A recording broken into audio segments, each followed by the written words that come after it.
Morning, everyone, and welcome to the September 7th meeting of the Portland City Council. Would you please call the roll? Saltzman? Here. Novick? Here. Fritz? Here. Fish? Here. Hales? Here. Welcome, everybody. We have 5 people signed up for communications. We'll do that first in a moment. We have a consent calendar with one item so far requested to be pulled to regular, and that's 998. Is that right, Dan? Right. Anything else that anyone wants to pull from consent to regular? And then we have a 4/5 item that we'll take at the end, which is 1008-1. So there'll be a presentation on that, and I guess copies of that will be available for people that want to see it. And with that, we will proceed. As usual, we'll follow the rules of decorum here, and we ask that people not interrupt or make demonstrations in the council chambers. Let people speak their minds. We typically allow 3 minutes for testimony, and when your time's up, your time's up. If you want to indicate support for someone's position, feel free to give them a thumbs up or a wave of the hand. If you disagree with them, a polite hand gesture to the negative is fine, but please no applause or vocal demonstrations unless it's for visiting dignitaries or students. And if you're one or more of those, you might get a round of applause from all of us. So again, with that, welcome. Let's proceed with communications item number 1, which is 990. Request of Lightning Watchdog PDX to address council regarding Superfund cleanup. Let the games begin. Good morning.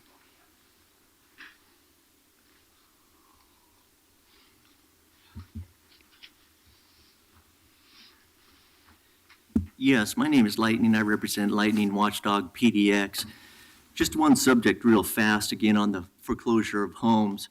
I want to make it very clear that my position is that it's okay to proceed with foreclosures, remain impartial, set up the same system as Multnomah County where they have Ordinance 275, 275, Chapter 7, where all the money is funded into a fund for affordable housing. And I recommend that you fund all the money into the HIF fund for affordable housing. Then I don't have an issue with foreclosures.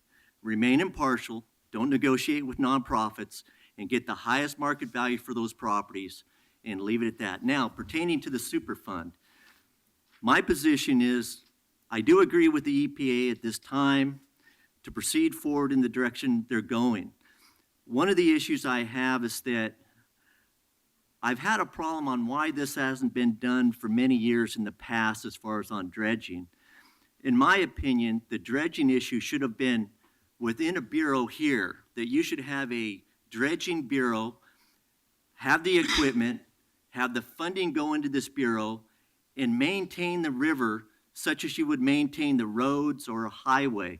It is used for transportation, and the reality is that it needs to be maintained on a regular basis. My calculations is you need to remove 250,000 cubic yards every year. That's the same plan that the EPA has within 7 years they're talking about. Again, their plan isn't going to go far enough. The costs are going to be a lot higher. You need to absorb those costs within a bureau and have it set up to where you just maintain the river, maintain the channels. I'd like to see the river deepened, the channel deepened.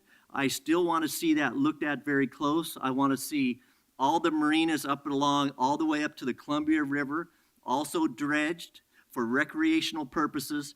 There needs to be a dredging system on a regular basis, year by year, and eventually begin to take care of the problem on the Superfund cleanup. And I think the EPA will be very open to this and understands this is going to take a long time, take a tremendous amount of money, and somebody really has to have control of it, such as what Mr. Novick did on the gas tax, which I absolutely agreed with him on.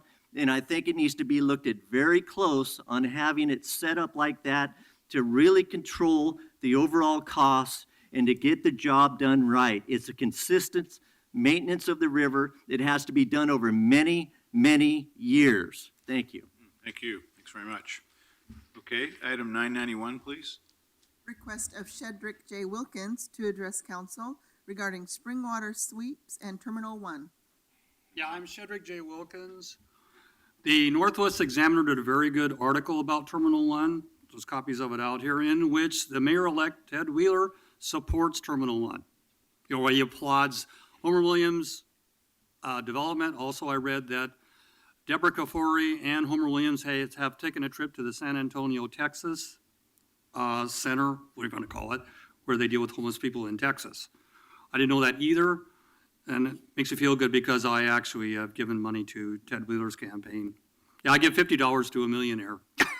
It's a joke on Forrest Gump where he's talking to a million. I give $50 to a millionaire.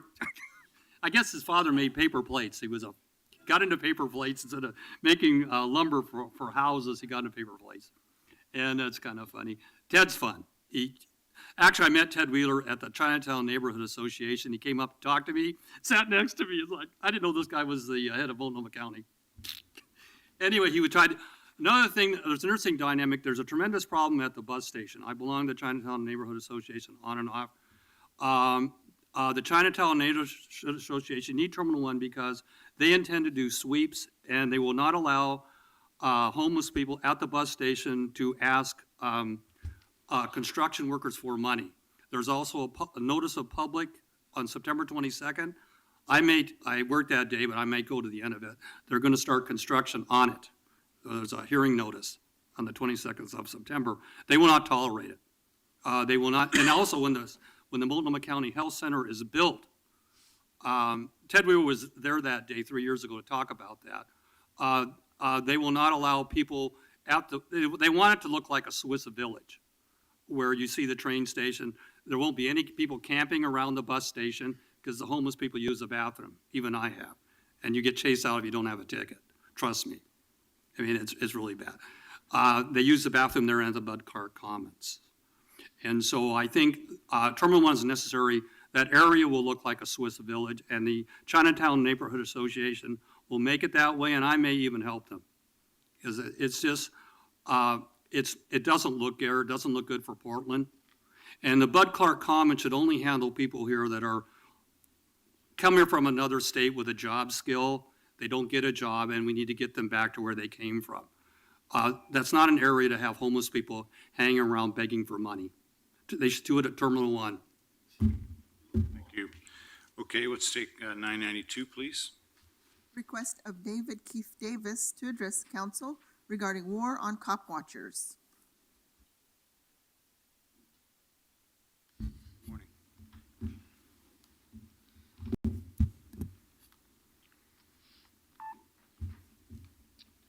Okay,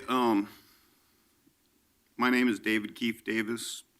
One thing I wanted to start out with was Judith Mallory, the Senior Policy Advisor of Equity Strategies and Initiatives. She put out an email talking about a bunch of cop watchers and basically saying that we're a bunch of white supremacists that target black people with our cameras, which is totally a lie, which is pretty concerning when you have people that work for the city even now joining in this, war on cop watchers.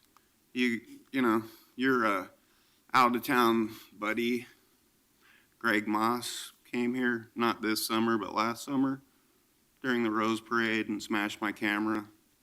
The DAs had no problem with that. You shook his hand afterwards, remember? And I'm out a $400 camera. Okay. So obviously it's okay for your little friends to come from out of town and assault citizens in your town.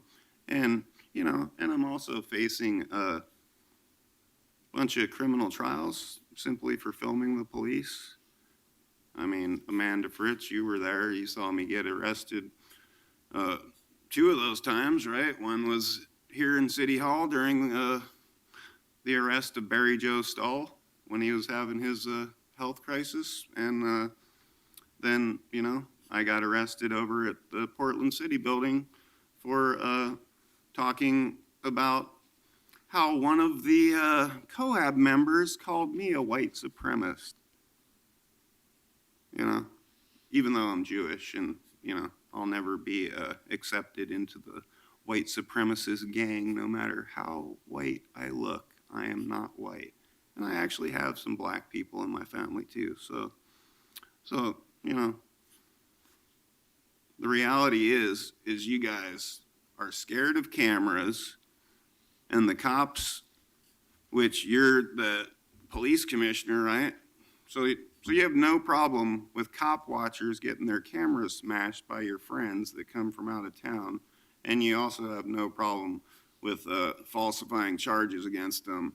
And I'm still waiting for the surveillance footage of my arrest here at City Hall, which you guys still won't give my lawyer for some reason. And also, you know, you have these homeless sweeps going on, and you're blocking the media from filming them. And, you know, it's nice that you had to go attend your little sailboat. You know, you couldn't put that off for a week. I think, you know, it's more because you don't want to face the media. And, I mean, so you orchestrate one of the biggest homeless sweeps this city's ever seen, and then you just conveniently leave town, you know? And you, there's this city myth that you guys are actually helping the homeless, but the reality is you aren't doing things, and you aren't putting those people into housing or anything.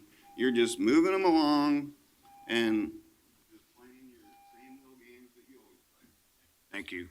All right, let's take 993. Request of Sarah Hobbs to address council regarding September being National Suicide Prevention Month and September 10, International Suicide Prevention Day. Good morning. Good morning. Just pull that microphone down a little bit there, Sarah. There you go. For the record, my name is Sarah Hobbs. As a volunteer with the Oregon chapter of the American Foundation for Suicide Prevention, I wanted to bring to the council's awareness that this month is Suicide Prevention Awareness Month. The American Foundation for Suicide Prevention has picked this week for their major social media suicide awareness prevention campaign. The theme for our campaign this week is Be the Voice, Talk Saves Lives. But having said this, I know having a conversation with somebody who could be suicidal is scary. That is why I highly recommend for anybody who lives in Multnomah, Washington, or Clackamas counties, you go to the internet at www.gettrainedtohelp.com. There you can find all sorts of free suicide prevention trainings that are offered through the 3-county metro area. I know I am going to be taking the assist training here in the county, and I signed up through www.gettrainedtohelp.com. As well, Saturday is World Suicide Prevention Awareness Day, and there is an organization that I've been following that is actually located in Dublin, Ireland. They are a large suicide prevention organization, island-wide, called Cycle Against Suicide. And though they are located in Ireland, I think their motto is appropriate for everyone.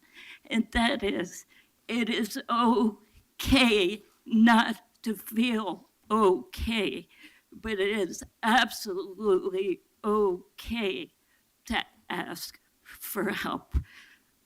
I've been here many times. You've heard me speak often about my concerns for the high rate of suicide here in Portland. But I believe if we do work together, if we do be the voice, if people do get trained and be willing to engage people that may be suicidal, we can bring Portland's suicide rate down. It is an attainable goal. Suicide is preventable. We just, as a city, need to have the will. So let's be the voice. Talk does save lives. Thank you, Sarah. Thanks for your advocacy. Appreciate you. Thank you. Okay, 994, please. Request of Mr. Ang, request of Mr. Ang to address council regarding the game. Good morning. Hello, guys. I just want you to know that I'm bisexual and it's slightly transgendered. So if you want to offer me some feminized, misogynistic harassment on basis of my mother naming me Mary, I would prefer you leave that aside. So I don't really care if you call me a he or a she, but I do want respect. RESPECT. You know, Charlie, it's okay to smile. I know the song. But let's smile. Let's be friendly here. We got real issues.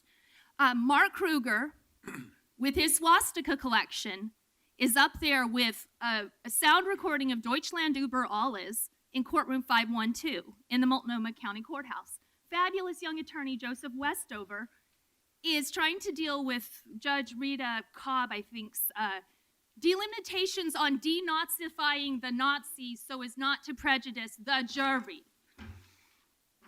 And I was in the same room with him, and I held on to my mother's crucifix for dear life. And at first I took it off because I feel kind of Jewish, because we have a Kissinger back in the 17th century, and was a bunch of Jacobs and Abrahams and Stahls and Schaeffers and Waltzes and Germans and Swiss, and I'm just convinced I'm Jewish. I've always felt that way since I was about 6, and even if I'm not totally Jewish in the right, proper order, I'm Gemischtheit. So shalom, and I held it together. Nobody splashed water in the face of Mark Kruger. Very difficult to be in the room with him. Very traumatizing, very triggering. The game, espionage. Mr. Ang, my grandfather, ransomed Ludwig Ang, who had to change his Ludwig to ransom because of the anti-German sentiment, possibly anti-Jewish German sentiment around World War I and World War II. Went from Navy to OSS to CIA. And CIA was fostered because MI5 was concerned that America didn't have intelligence for global security. When you I asked Wagenknecht, the vice chief of your police force, you, Police Commissioner Hales, if we had a neo-Nazi national security attack on Portland soil, which side would Mark Kruger be on? And I think I had him stumped. And I'm really nice to people, actually. This is as rough as you're going to see me, rough and tumble, probably. I don't know, hopefully. But I brought a carpet bag. And me and Dan Saltzman are the only people that were born in Portland. And I'm not a xenophobe, and I'm not a neo-Nazi, and I'm not a racist. I said Sieg Heil to Konstantin Sevier. I've got lentil soup, so I stabilize my blood sugar. I have a history of eating disorders. Throwing up. What else do you want to know about me? Oh, you want to crush my body, break my bones with Todd Engstrom, who is under investigation. Jonas Geisler knows it. It's time for me to go. Back to court. Thank you.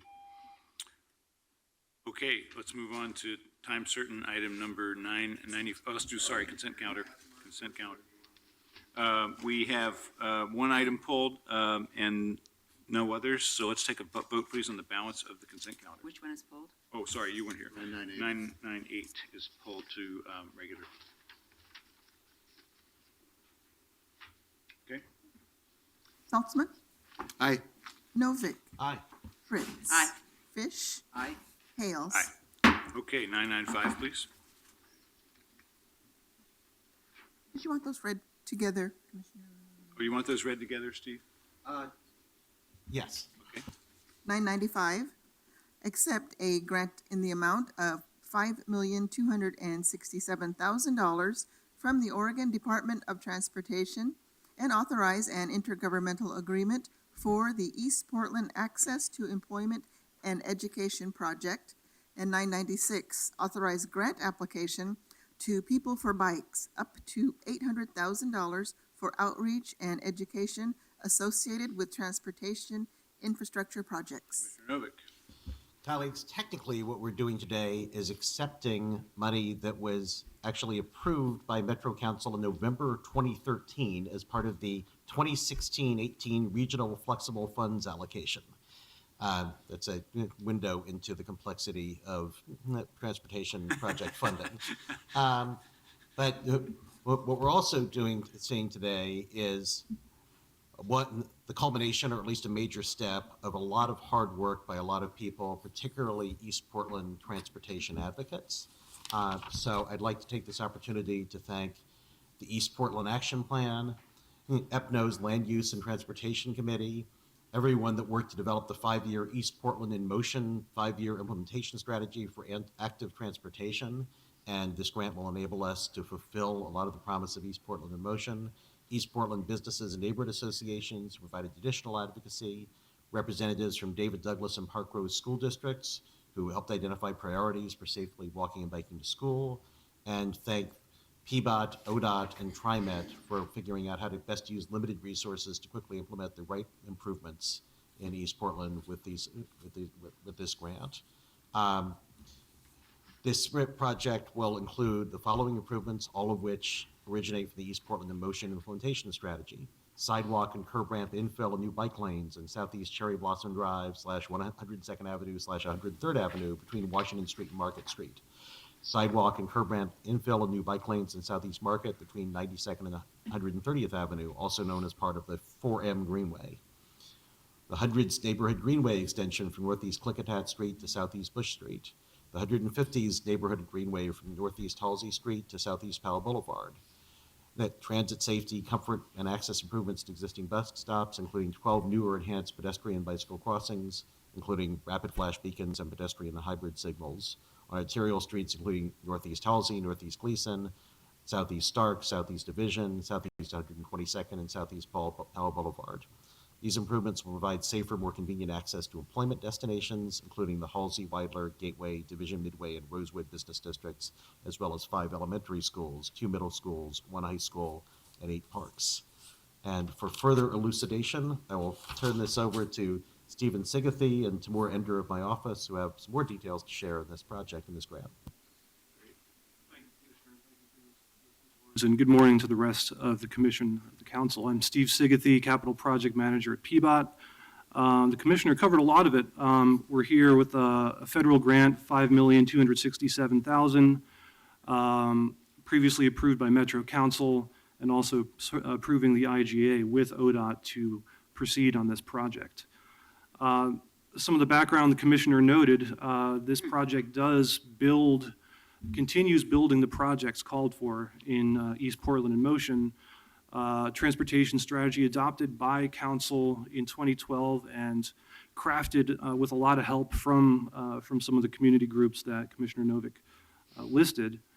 We further got help in prioritizing these projects subsequent to East Portland in Motion from those groups: EPNO, Land Use and Transportation Committee, the subcommittees of the East Portland Action Plan.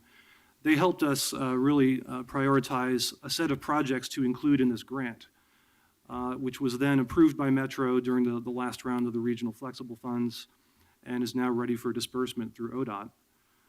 The original project was actually $8 million and had $3 million earmarked for Outer Powell safety improvements, and we agreed with ODOT to have them hold that $3 million and add to their larger pot of funding for the Outer Powell Transportation Safety Project, which is a $20 million project on that state road. Here's a map showing the improvements. The commissioner noted sidewalk infill and new bike lanes on Market Street and the Cherry Blossom corridor, 2 new neighborhood greenways on low traffic streets and including some segments of multi-use trail, and continuing the very important work of providing safer crossings of our major arterial streets, including streets on our high crash network: Halsey, Gleason, Burnside, Stark, Division, Powell, 122nd. So we have 13 locations that are getting either new or enhanced pedestrian bicycle crossings. So, sorry, let me stop you for just a second there. I didn't realize the scope of this. So there are actually now going to be continuous sidewalks on both Market and Cherry Blossom all the way to David Douglas High School? That's correct. Wow, that's great. Highlighting one other component of the project that you'll hear about under your next agenda item, the 100s Neighborhood Greenway, connects to a lot of destinations within Gateway Regional Center, the Halsey-Weidler Business District, the new Gateway Discovery Park that's under construction, Floyd Light Middle School, East Portland Community Center, the Mall 205, Plaza 205 shopping centers, Adventist Medical Center and destinations beyond.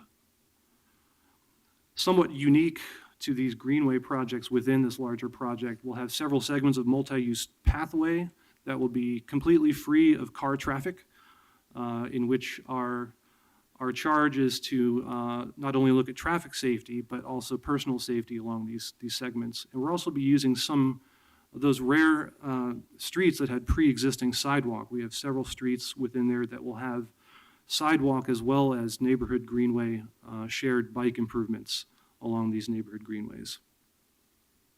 And that's true along the 100s and 150s greenways. So after your approval of this grant and IGA, we anticipate being underway in October, with proceeding with concept design and final design through 2017, winter of 2017-18, and going to construction in summer of 2018. And with that, I'll take any further questions. Questions, if any? That's great. Thank you. Thank you. Thank you, Steve.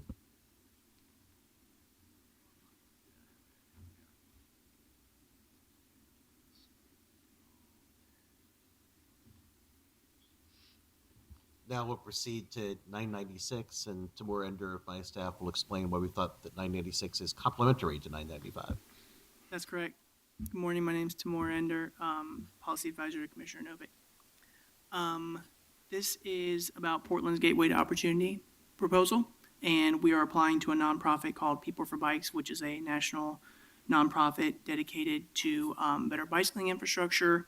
And some of the goals of this project is highlighting how, with a network of safe biking and walking routes, we can increase intentionally ridership in the area to complement our goals, including climate and health and safety.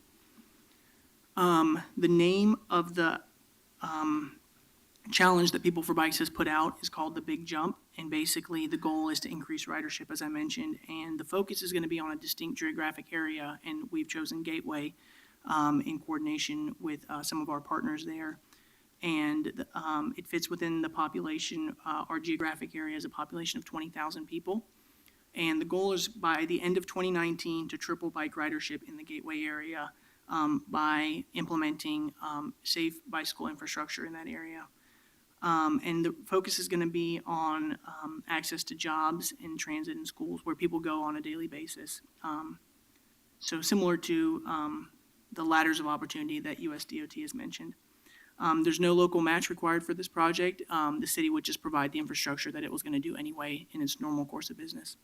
Timur, specifically, the People for Bikes funding goes towards education and outreach to neighbors in the area to let them know about the projects we're building and how they can use bike lanes. That's exactly right. So that it leverages the infrastructure we're already doing and notifies people of how they can use this neighborhood greenway to get to Gateway Transit Center or Gateway Discovery Park. And what's the current bike ridership that we're intending to triple? I'm going to get to that in a few slides. Oh, sorry, I thought you were done. Oh, no worries. And so the challenge is going to have 10 finalist cities, and each city will receive $200,000 per year, and will have culturally competent and language-specific outreach materials to reach demographics that are traditionally very difficult for city government to reach. And so, yes, we'd be partnering with certain community-based organizations, which I'll mention at the end who those are. And so Portland's proposal is going to be called Gateway to Opportunity. And it's going to have a focus on new Portlanders, so immigrants, refugees, people who don't speak English. And it's going to be connecting to parks. We have Gateway Green in the area and Gateway Discovery Park, as well as the Halsey-Weidler Business Corridor, which is the only sidewalk-facing retail corridor in East Portland, which will have protected bike lanes by next year, making it the most bicycle-friendly retail corridor in the city. And we really chose East Portland in this area because if we can make it work here, we believe that the model will be scalable and replicable in other parts of the country because we have wide arterials and wide streets that are difficult to cross. This is 122nd, which flows north-south. And we know that streets like Gleason and 122nd are dangerous to traverse on foot. Just within the project segment between Northeast 100 and Northeast 130th, In the past decade, we averaged one fatality every 2 years. And some of the momentum we have in this area is that David Douglas now has a Safe Routes to School coordinator, and Community Cycling Center will be hosting bicycle camps in Gateway Green Park in the near future. And Gateway Discovery Park in Urban Plaza opens October 2017, and that will have programming activities like farmers markets to really be a community hub in that area. And Commissioner Fritz, these are the counts within the project area, our existing counts there, and then it compares that to other locations where we have counts. So I would say we are highly confident that we could triple these numbers within 3 years, given the extensive amount of high-quality infrastructure we have coming on in this area. And this is our timeline. We expect to submit our application on October 28th, and then there will be a national announcement in February. And this is our map of the area. So it'll be bounded on the west by the I-205 bike path, and then on the south, it's on East Burnside with the transit line, and then the 130s neighborhood greenway, which will be constructed in 2018, will be the eastern boundary, and then I-84 to the north. And we're looking at certain freeway crossings to connect these neighborhoods a little bit better. And we have a number of schools in the project area.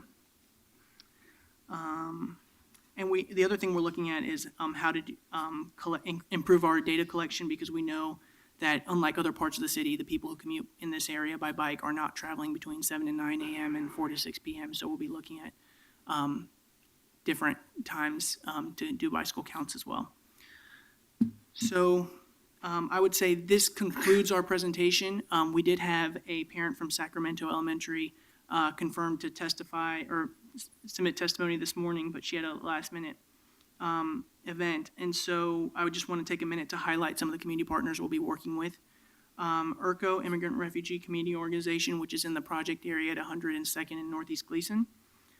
We have a letter of support from Park Row School District, and we intend to get one from David Douglas School District, who has expressed very positive remarks about this. And then we're working with Tom Badrick from the Gateway Area Business Association, Michael Tete from Community Cycling Center, Noel Mickelberry from Morgan Walks, and Ron Glanville from the Russell Neighborhood Association, Linda Robinson from Gateway Green, as well as TriMet and Metro. So that concludes my presentation. I have a question, and this is very exciting, and what you're highlighting is all this change that's occurring in Gateway and all the investments you're proposing to make. And the map sort of tells an exciting story with Gateway Green in the works and a new park that Commissioner Fritz is going to unveil and some other things. But it still begs a question about how you get from 205 west. And there's a Glisson, someone admonished me in my building the other day, it's Glisson, not Gleason. I defer to them. There's a couple of streets, but the big vision that's down the road is trying to get a bike lane along the Banfield. And I know that's complicated because there's rail, but that's what's been on the, been discussed for a long time. Do we have any hope, Steve, in our lifetime that we'll be able to sort of work with the railroads to move that Sullivan's Gulch vision forward? Which is the most obvious connection from Gateway. Define lifetime. There's always hope. I can't give you a Between now and any timeline. recall. That's how I define it. There's always hope, but I can't give you a timeline. Huh?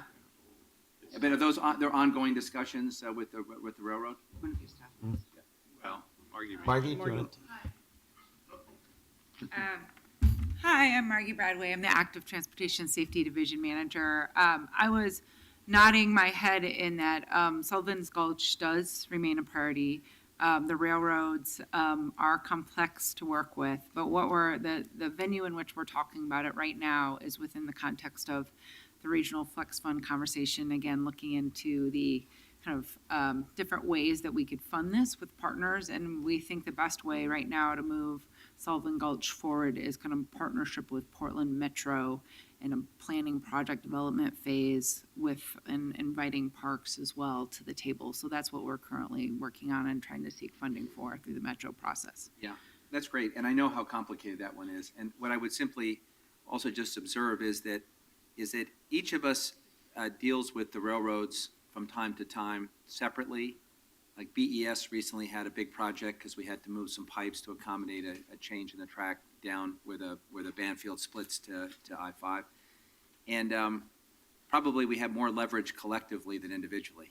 Exactly. So the relationship is a two-way street, and we do a lot of work with the railroads, and there's this persistent theme about how challenging this particular piece is, but we might collectively have more leverage than individually.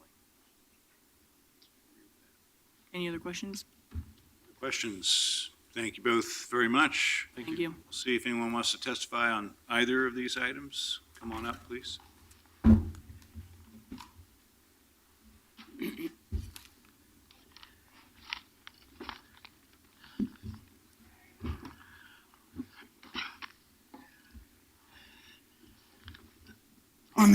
My name is Joe Walsh, for the record. I represent Individuals for Justice. On the second item, 996, the wording is confusing. It seems that what you're saying is that they're going to apply for a grant, but you're only going to allow them to spend up to $800,000. Is that reasonable interpretation? I mean, the first line, That was 200, so. grant application to people for bikes for $800,000. It's not that, it's a matter of what's a limit on the amount that People for Bikes is making available. Okay. I have a question. Not a limit on how much we would want to spend. If they had a lot more money, we would ask for more money. Okay, well, it seems that you're limiting them to $800,000. Am I reading that wrong? And I can't figure out why you would do that if they're applying for a grant. I'll ask you that, if I may. Sure. My notes say that it's 200,000 per year for 3 years. I got that. That's what brought this up. 800. Actually, Tamora, could you explain that distinction? We're applying for a grant of up to 800,000, because I think that's the most that we could get. But Tamora, actually, that is a good point. Can you explain the distinction between the 800 and the 600? Yeah, just come up and stand there, that's fine. So is it 200 a year? $200,000 per year, and I included a buffer of an extra $200,000 just so we wouldn't have to come back to council. Okay, But if council wants to limit it at 600, we can.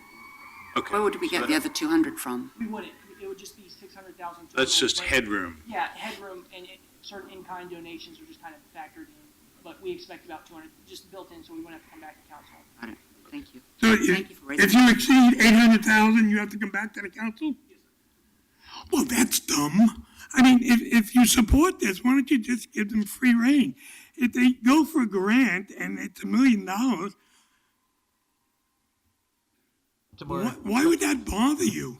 Tamora, it's my understanding that People for Bikes isn't making millions and millions of dollars available. We're asking for the maximum. Well, if you get $1 million or you get $1.5 million, wouldn't that be a time to celebrate and not limit what they're doing? Well, that would be the reason to come back to council, is to celebrate that and accept some more money, but But they would have to ask your permission. yeah, that's the way That's it a works. very weird celebration. When I celebrate, I don't ask anybody's permission. I just celebrate. Thank you for raising the question, I appreciate it. You answered my question, actually, but the wording was bad, and it was confusing, and I wish you would do better on the agendas. Whoever writes the agendas needs to look at it from a citizen's point of view that knows nothing. You know, I know a lot. I've been around here for 10 years, and it confuses me, and I always take that as a temperature. If it confuses me, the people that are watching this must be confused. Thank you. So, and I ask my wife when I go home, because she watches it, and she says, "No, you were wrong. I understood." So, okay. All right, I hope you win this time on that one. Thank you. Go ahead. Okay, I'm Mr. Shedrick, and I don't specifically know about, but I have ridden bicycles and ridden them to work. I think that bicycles, in the wintertime, rain is very dangerous. It gets, you can't see anything. And so people who mix recreational bicycling with going to work on these things are two different things. You definitely need to couple them with light rail so that people can do most of their commuting by the light rail and then get on the bicycle. I even thought of myself about making my own bicycle, which has a solar panel on top on the back bar, so help me go uphill, but I don't know if I get enough sunlight. But the top part would also block me from the rain. And at any time, we could change the law saying you have to have a driver's license for a bicycle. So I often worry about that one. They used to let people have these four-wheel things, but they changed. So it's something I would work on. It only cost me $1,000 to make a solar-powered bicycle when I want to go uphill. And I'm for this kind of thing, and I applaud the orange bicycle thing that Commissioner Novik's doing. It looks very good. But I'm saying is people have this idea that they're going to bicycle to work in a rainstorm, you'll catch pneumonia. So I just have to have some caution here about some perpetual idea that people are going to commute on bicycles to work. It's not going to happen. They'll get sick. Thank you. All right, anyone else? All right, then let's please take item 995 for a vote. Saltzman, Well, it's great to get this very important grant for pedestrian and bicycle safety in East Portland, and to apply for funding for People for Bikes for the Gateway Opportunity Proposal. They're both very exciting, and look forward to these very important improvements. Aye. Novik, Just want again to thank the folks in East Portland who worked on the East Portland in Motion plan for all of their work identifying and prioritizing East Portland's active transportation needs, because with that kind of community support, it makes it a lot easier for us to make a compelling case to get funds like this. So thanks again, and thanks to everybody from PBOT and TriMet and ODOT as well. Aye. Fritz, Well, in the interest of transparency, I need to state that my parents-in-law, Colonels Edward and Millie Fritz, live at Cherry Blossom Village, which is near these improvements, so I know that they're going to enjoy walking on them. However, they don't benefit any more or less than anybody else who may be walking on them, so my understanding is that I'm not precluded from voting enthusiastically for it. Like Mrs. Walsh, my parents-in-law do watch these proceedings, only they generally only tell me when I've done something good, so which is very helpful.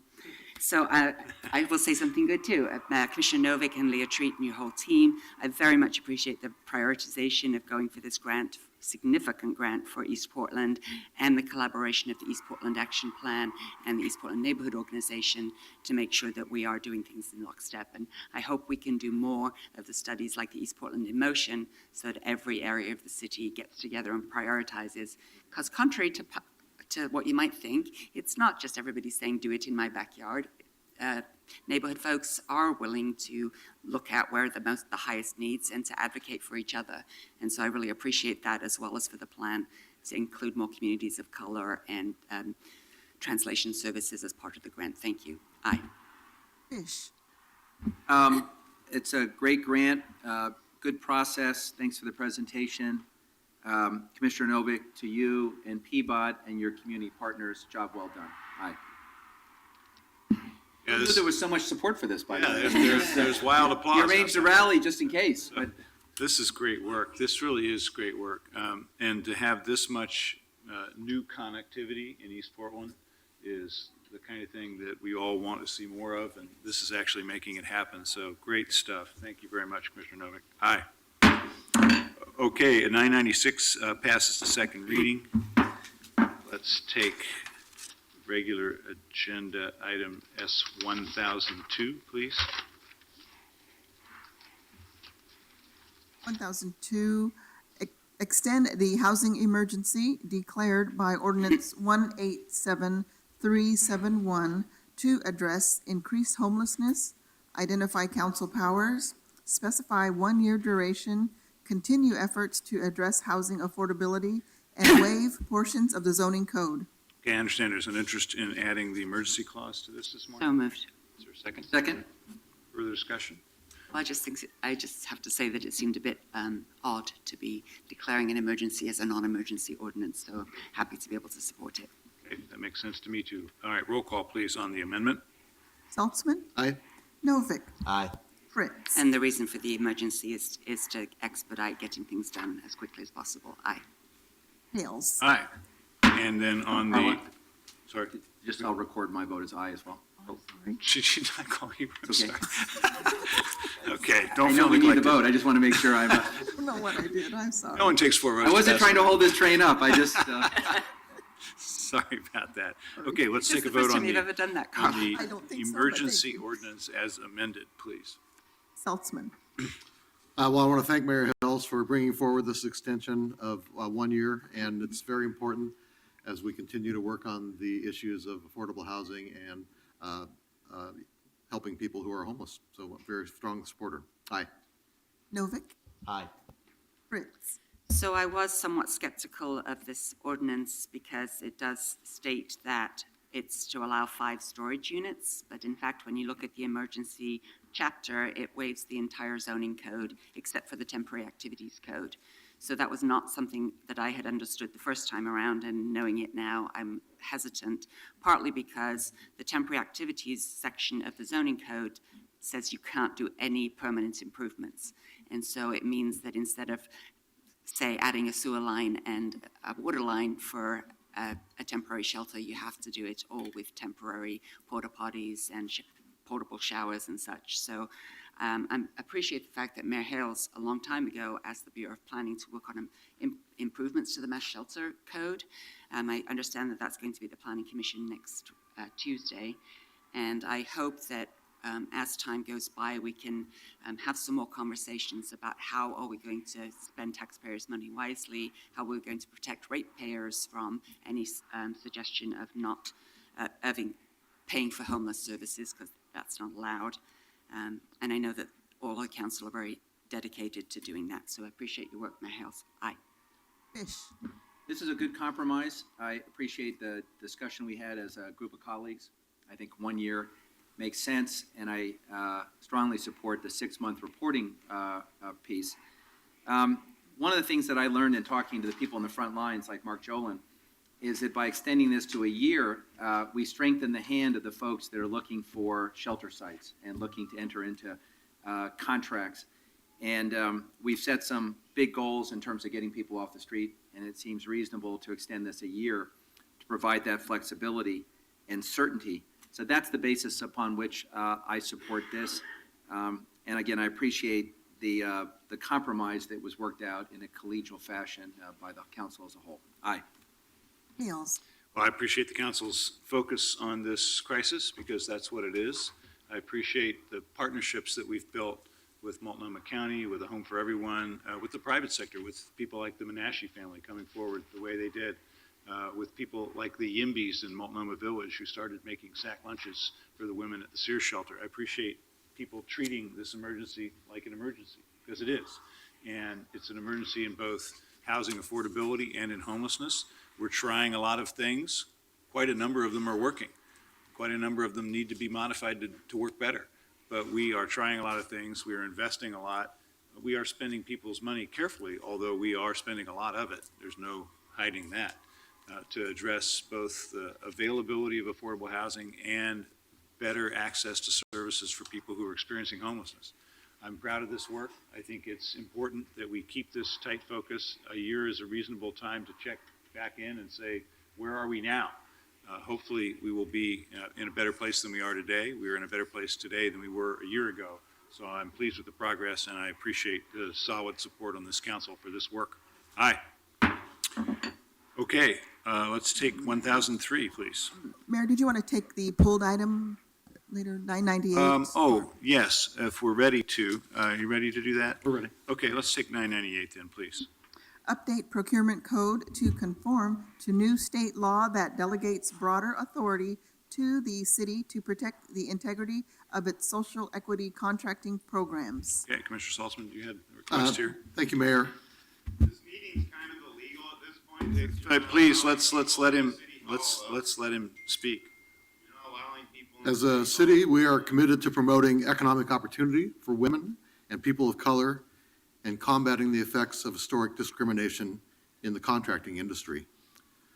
Frustrated by the lack of enforcement at the state level, during the 2015 legislative session, the city sought authority to conduct its own enforcement in situations where prime contractors are not using the minority, women, or emerging small business subcontractors that they presented they would be using when they were awarded the contract.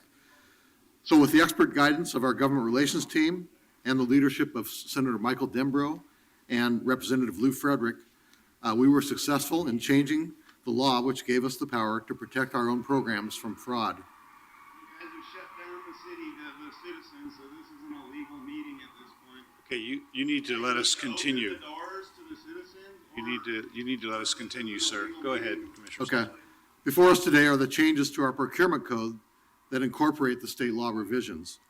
These revisions will allow us to ensure that our efforts to promote economic opportunity for women and people of color are not undermined by those trying to cheat the system.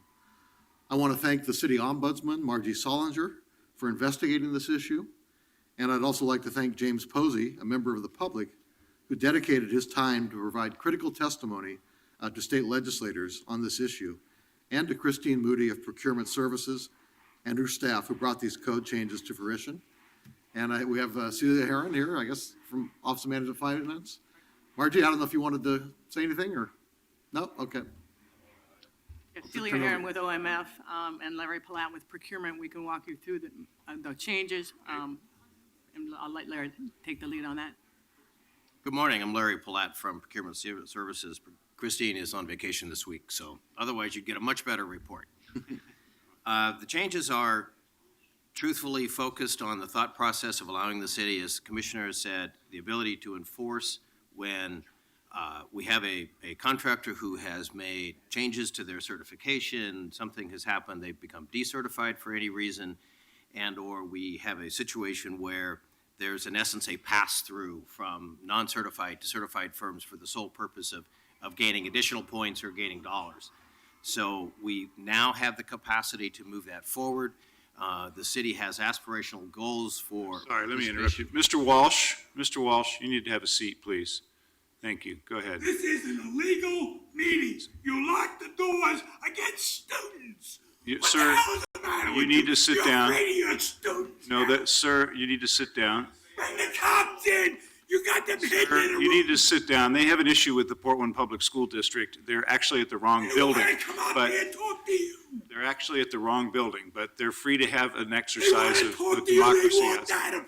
They're There's welcome to classroom talk to me. talk to you. Sir, And go you have a locked seat. them out. Sir, you are being disruptive. 15-year-old kids. Sir, you're being disruptive. Hundreds of You them. need to sit down or you'll be You excluded. are a bum. You need to sit down or be excluded. That's what you are. Okay, now continue, please. Sit here and listen to this bum. Go ahead. While your students are out banging Okay, you now. You cunt. Mr. Walsh, you need to sit down and be quiet now. Shut up. We're recessed. You're excluded.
Okay. That's never happened to me before. Well, if you could tone down your presentation a little bit, I think, You probably reduce the I'm public sure, outreach. I'm sure it little was less drama, I think. somehow it's all my fault. I understand. Give them out a promotion. What can I do? Okay, back where we were, the idea behind the piece of the legislation relative to city-based enforcement is that prior to this, only the state had the ability to enforce any kind of rules, sanctions, or debarment against vendors, against contractors. Now, with this legislation, we have the ability, the city has the ability to work on its own. We don't have to wait for the state to do something or take whatever time they take to work around and get to a vendor who's done something, lost certification, done something as a pass-through, any of that kind of stuff. The city can issue its own sanctions, has its own ability to terminate contracts or suspend a contract or force the change in a subcontractor who has, if you have a subcontractor who's lost their certification for some reason, the city could actually force them to eliminate that subcontractor, force the prime contractor, eliminate that subcontractor and hire a new certified subcontractor. It's a great deal of enforcement capacity. The extent to which the city would choose to use it could be different on any given project. And it really gives the city some capacity we have great social equity programs. They are phenomenal. They're kind of the model for a lot of other agencies in the region. And now we have some teeth in the enforcement and protecting those programs. So that's the big part of our code change. The secondary part of the code change is updating to follow state law, which updated the small procurement limit from $5,000 to $10,000. And so we're adjusting code to accommodate that change. This is not an arbitrary rollout of automatically everything goes to $10,000. This is somewhat akin to opening the garage door before you drive the car out. And because we have to update procurement code, not the code, the manuals, there's some SAP updates still have to occur. There's some things that will have to occur to get that piece in place. But at least this is the front end of that. So if there's any more questions. Questions? I'm looking through the code language. So we're creating a parallel process that allows the state to step in where the city to step in where historically maybe the state hasn't happened quickly enough. According to the impact statement, there's no budgetary impact of this action. So I guess two questions. What has to happen to trigger city action? And then how does and assuming this becomes more than just an occasional investigation, assuming this thing ramps up and we're involved on a regular basis in verifying information about certification, how do we pay for it? Okay. The probability, at least our feeling, the probability for significant increase in numbers of enforcement isn't really very high. We do a very good job now of discussing things, working with our contractors. It hasn't been a huge issue. It has been an issue, but not a really, really, really big one. So we wouldn't anticipate that we would get 1,000% increase in the number of enforcements. The trigger will come from either the Bureau or Procurement Services itself in our compliance group. We're always constantly watching the projects as they move forward, everything from certified payrolls to making sure that the subcontractor is getting paid timely, all of those kinds of issues. So we have kind of constant surveillance anyway. If there were an issue tied to that, that would be the trigger point. Right, so let's assume that it originates from the community, someone who's either providing services or has information, wants to bring a complaint. How will they bring the complaint? Where will they go to bring the complaint? And then how will the council know how that complaint has been adjudicated? The complaint could come forward from any community member. The most logical place to bring the complaint, of course, would be to the procurement office or to the bureau in charge, who would then report to the procurement office relative to issues with the vendors. Understanding Right there for a second. When you say the most logical place to bring a complaint, I'm talking about the public. And the public goes to our website and generally is bewildered by all the bureaus and all the information. So my sense is that we need to have something on a website that is very clear about receiving complaints from the public if they have information. It could be a sub, it could be someone providing services, where they go, how they make the complaint, and how that complaint is tracked. Not assume that people are going to go to our website and figure this out. The other part of that would be the city has an excellent ombudsman's office that receives complaints relative to many, many, many issues of the city. I mean, I think some of us from within the city are a little bewildered by some of the thought process in all of our bureaus too. But the ombudsman office would be an excellent place to start. If it was just outside third-party type community member, I think that'd be the logical place to start. I don't think they would go to procurement. They probably wouldn't know to.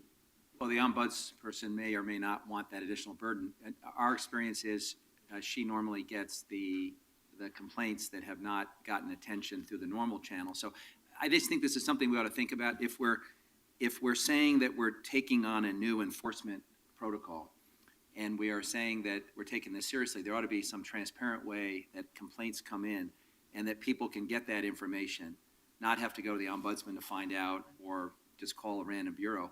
And then there should be some way for us to track over the next year. Do we get more complaints? How has this particular change in the law impacted the community, impacted our work? I encourage you to consider that just as part of the rollout. Well, I think if that's a council directive, that's something we could certainly put in place is, some kind of a thought process we could get back to the council's offices as far as a, some sort of report or some sort of format you'd like to see. And Mayor, is this a council directive? Mayor's nodding. And I just say that we sometimes hear anecdotally from the community that they have concerns about someone providing services. And we're not really in a position to deal with it. And historically, the state does it. So if we're going to have a city enforcement mechanism, let's set up something so that those complaints can be brought to the right person, be dealt with. And I wouldn't start with the ombudsman at her office. She's not really the place, in my view, where complaints should come first. They usually come there after people have not gotten recourse through other means, in my experience. Okay. Celia Heron with OMF. I think your point is well made in terms of a clear communication, especially if now the complaints are going to BOLI or to the state. We want to make sure folks know, well, when do I take it to the city? When do I take it to the county, to the state? So I think your point is well made in terms of getting information, presumably on the procurement website, and information out to the community members. So it's clear, because in addition to syncing up with state code, this is broader than just public contracting. It's where the city has social equity goals. This gives us an enforcement mechanism that we didn't have previously. So I think the point is well made that the communication ought to be very clear. Council's intent with these code changes are more than housekeeping in sync. It's really adding some teeth to the social equity goals that we've got. Good clarification. Thank you. Other questions, comments? Anything else that you two wanted to cover here? Steve, did you have something? Oh, I'm sorry. Okay. All right. Thank you both very much. Great. Thank you. Anyone like to speak on this item? Come on up. Yeah, I could use my degree in electrical engineering on this thing. I've noticed after the Second World War, a lot of construction workers were heavy-set white male types that, can do physical stuff. But there have been improvements lately in like a hammer. They have these nail guns now that use air pressure. A woman can do that. Also, I saw a woman lineman, instead of like going up the pole, right, they just put this thing in it. It was raining and they had this tarp over her. It wasn't so she wouldn't get her hair wet. It's unhealthy for a guy to do the same thing. So there's been improvements in electrical technology to hoist people up in the air, to do electrical work on telephone poles. Recently, buildings are only like 10 stories high, and actually if you have one of these cranes, you don't have to lift anything. The crane is overhead and lifts things up. So technology has changed things, just like in the South, they used to justify slave labor by saying, we don't have the machines to do that, when the North was pioneering the tractor. And I think affirmative action is always helped by increases in technology. Like I say, nobody drives a nail anymore. They got these nail guns. And Women can do that. So women can do these kind of jobs, and you can't just opt out and say, we have to have the guy, because he's strong. Good. Thank you. Thank you very much. Okay, anyone else? Then let's please take a vote on this item as an emergency ordinance. Saltzman, Well, this is a very important change to be able to enforce our own laws around procurement and the use of minority, women, and emerging small businesses. It's very important that we know that when we award a contract to somebody, that they actually are going to use the minority and women subcontractors that they present to us they're going to use, and that those subcontractors are all appropriately certified to do the work. Again, I want to thank our city ombudsman, Margie Solinger, Procurement Services, James Posey, and certainly want to also acknowledge my Chief of Staff, Brendan Finn, for his excellent shadow role in helping this problem become addressed by our state lawmakers. Pleased to vote aye. Novick, Back when I worked for the Federal Justice Department doing environmental law enforcement, our bosses used to say, you know, the Soviet Union had great environmental laws, but they had nobody to enforce them. A law without enforcement capacity is a meaningless law. So this is an important step, and thank you very much. Aye. Thank you for your work. Excuse me, one step at a time, and we're making improvements. Thank you. Aye.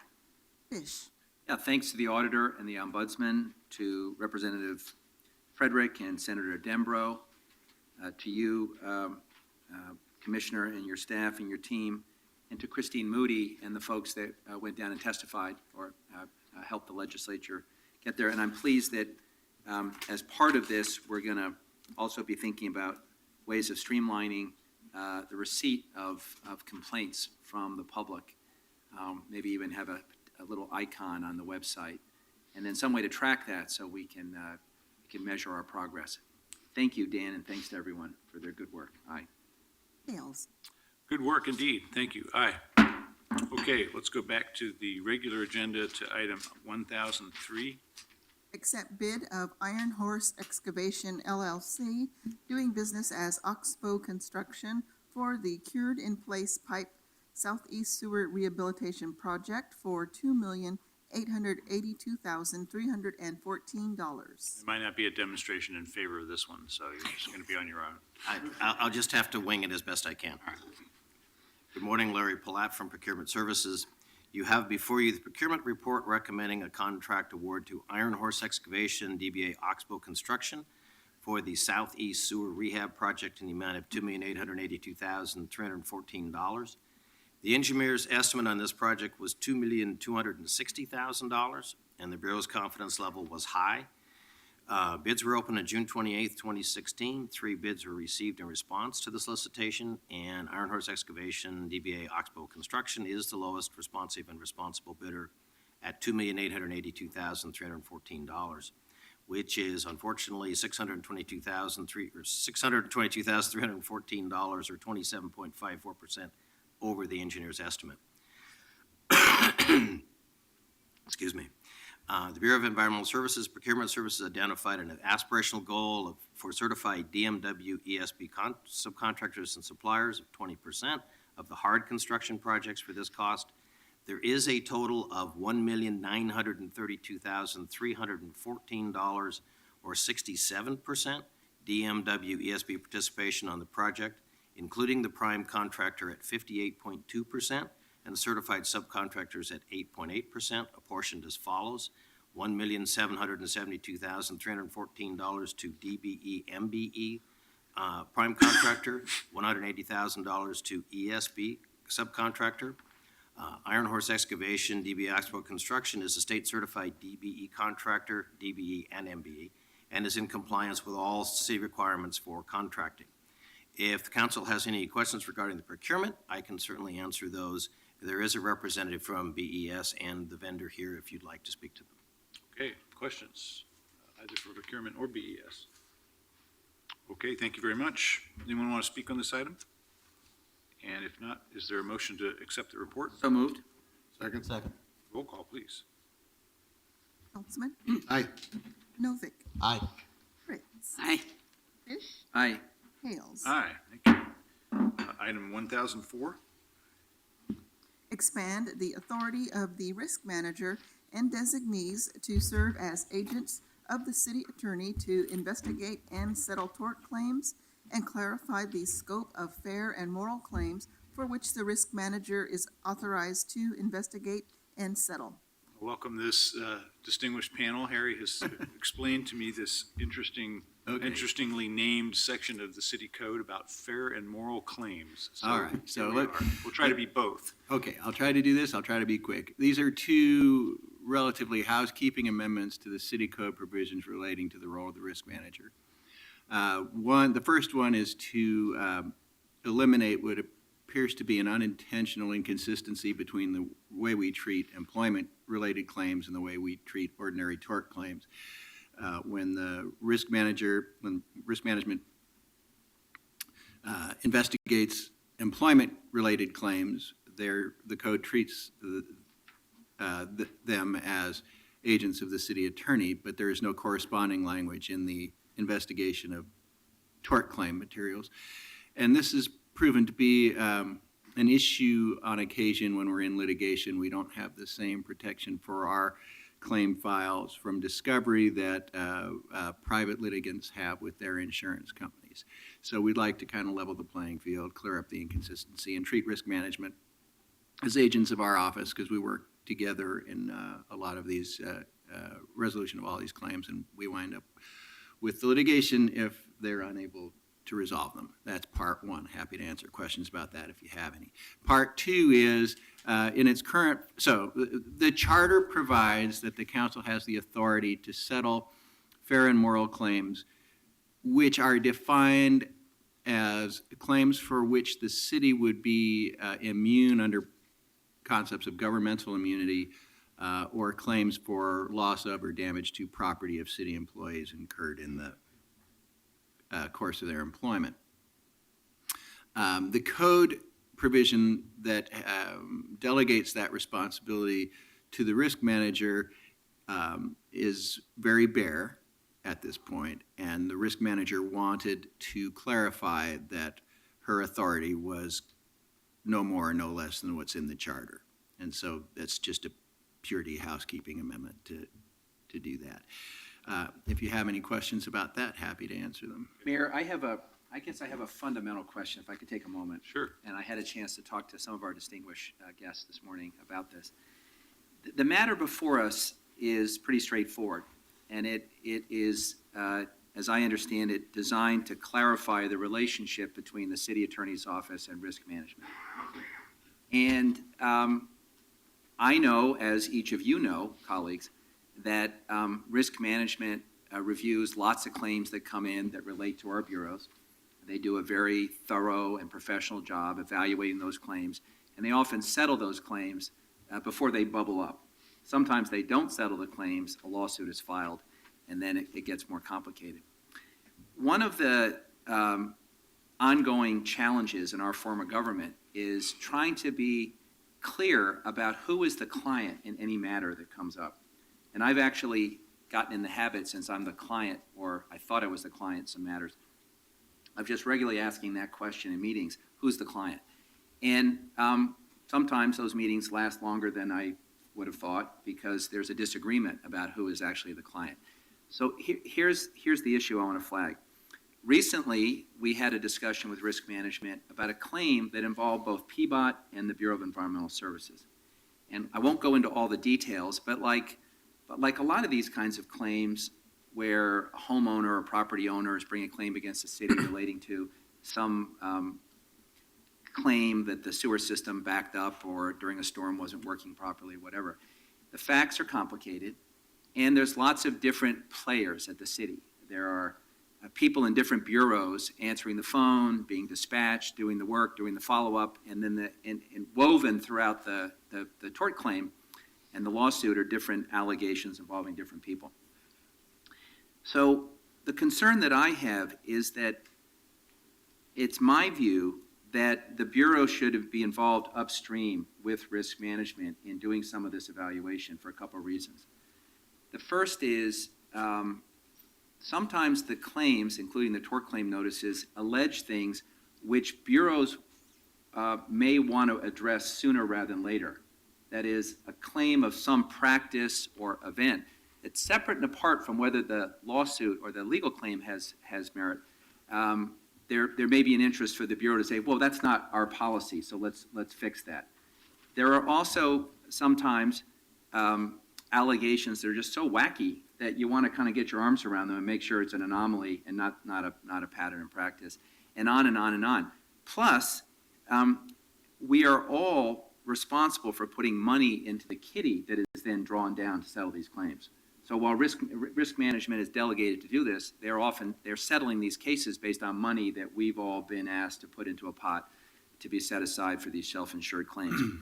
So the question that I keep coming back to is not this issue of the relationship between the city attorney and risk management, because I think that works actually pretty well in the main, and not the question of does risk management do a good job evaluating and making their best judgment. The question I want to raise is who's the client for purposes of resolving the case at each stage? And so at the Bureau of Environmental Services, for example, what we've requested is that we get involved more upstream when the claim comes in, so we know what's the claim, is it a one-off or is it part of a pattern, are there things that we can do differently or better as a result? And that's separate and apart from whether Mr. Smith or Mrs. Jones has a viable claim under the law. And what I want to avoid, and the reason I'm raising this, is I want to avoid a process within our legal system at the city where because we say the city's the client, and effectively none of us are the client. And we've essentially delegated to the city attorney's office and risk management. My concern is not based on any questions about the judgment or professionalism of the people doing it. But my concern is that in almost everything else we do, we entrust our bureau directors to be involved in these conversations and to make some judgment. And particularly where these claims raise issues outside of the legal claims that need to be addressed, either as a matter of labor relations or policy and practice or whatever, I think it's important for the bureaus to be involved upstream. So I know that's a long-winded way of getting to the point that I don't disagree with what you're asking us to do today, Harry, but I do have a concern about a process that goes on without a clearly defined client and bureau involvement, and I wonder if there's a structural way to fix that. So thank you. That's a very long question to which I will attempt to give a very short answer. And then I'll let Randy Stenquist, our liability claims manager, address it also. And I'm going to, all right. In a purely technical sense, the client is the City of Portland, a municipal corporation, and you all as its governing body. And when there are claims that involve multiple bureaus, we do try, risk management does, and when we get involved, try to involve, well, if it's a single bureau or multiple bureaus, we do try to involve the bureaus in the conversation. When we get a tort claim, whether it comes through is sent to our office or directly to risk management will send that notice to the affected bureaus for a couple of reasons. I mean, we got to find out who has knowledge of the things that are alleged to have gone on.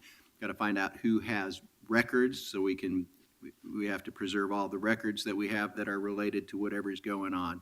And we want to make sure the bureau knows what people are saying about it, so it can do. There is no structural impairment to a bureau receiving that notice and taking a look at what it's doing and deciding that there may or may not be something that it wants to change. Hold that thought.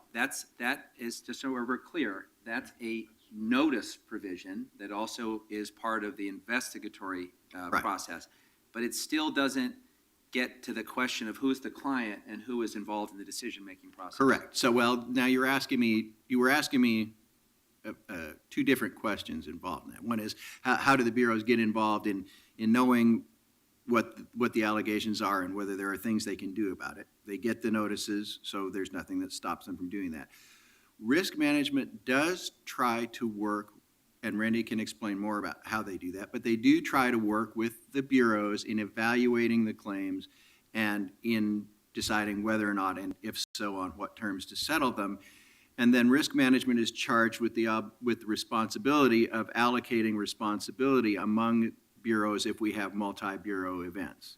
And so risk management has to make some kind of qualitative decision that a third of the claim is the responsibility of Bureau A and 2/3 of the responsibility of Bureau B. That's just kind of what. Harry, hold that they're thought charged for a with second, because one of the things I learned is that you can sit down with risk management and get a printout of all the claims by dollar amount that are in the system. And one of the things that really jumped off the page to me is how many claims are small dollar amounts, let's say below $5,000. And I think we would probably all agree that there's a line below which the smaller dollar claims, we'd have a higher degree of deference in resolving those things because they're sort of smaller in scale. There are above that line claims that start growing and they mushroom and they have some really big scary numbers. Those claims involve things that are more structural or bigger alleged systems failures or whatever. From my point of view, those are the claims that I've asked we now, on a monthly basis, have the Bureau Director review with risk management. A, to make sure that we know what's going on, and B, to be involved in the mix in making the decision. Not the more routine stuff, because I don't think that is appropriate. But I'm highlighting stuff that's bigger, where there may be something we learn before the case is resolved that needs to be fixed in terms of how we manage the Bureau. I think it's great, and we encourage that. And I try to make sure, and I know our litigators do, that when there are issues of large consequence, the commissioner's offices are aware of what's going on. So we want to make sure, and Randy, I'm going to turn it over to Randy to tell you how he does this, but we want to be sure that the right people know what's happening, and so we get the right people involved in making the decisions about whether or not to settle a case or whether or not to change what we're doing in response to claims that we're getting. Well, and based on this conversation, Randy, you might want to, from your standpoint, not only explain how you do this now, but how you will do it differently after we make this code change. Okay. How we do it now is every bureau gets notice of the claim that risk management receives. When we get the claim, and there are 600 to 700 of them submitted every year on average. So my staff, I see every one of them that comes in. I assign it to one of my adjusters, and they begin the investigation. The very first step in that investigation, two things happen on the same day. A letter goes out to the claimant saying, we've got your claim, we're looking into it, here's the specific ways that you can reach the adjuster if you have any questions about the process. We'd also ask them to provide some additional information if it wasn't included with the claim form. The very same day that that letter goes out to the claimant, a copy of the claim is distributed to the individual bureau that we've decided is the appropriate person from which the claim arises, the appropriate bureau. So generally, it's pretty clear that it's a BES claim or it's a PBOT claim or it's a BDS claim or whatever it is. Sometimes there is an overlay, and BES is the most common one where that overlay occurs, and that's because of the agreement that BES has with PBOT, whereby PBOT maintenance operations crews provide maintenance operations activities for the sewer system that BES owns.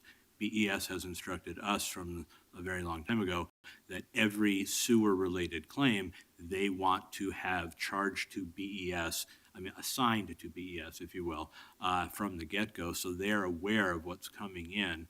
And then if the claim develops in such a manner that it turns out that it is not BES, but rather it is PBOT because of some failure or some lack of activity on the part of the PBOT crews that are doing the work, then that claim can be reassigned. And the reason what he just said is very important in terms of the PBOT-BES relationship, because it's not always clear in the claims brought against the city whether it's a maintenance crew or a BES staff person that is allegedly making a comment to a customer. We do this, we don't do this, we're not going to service you, we are.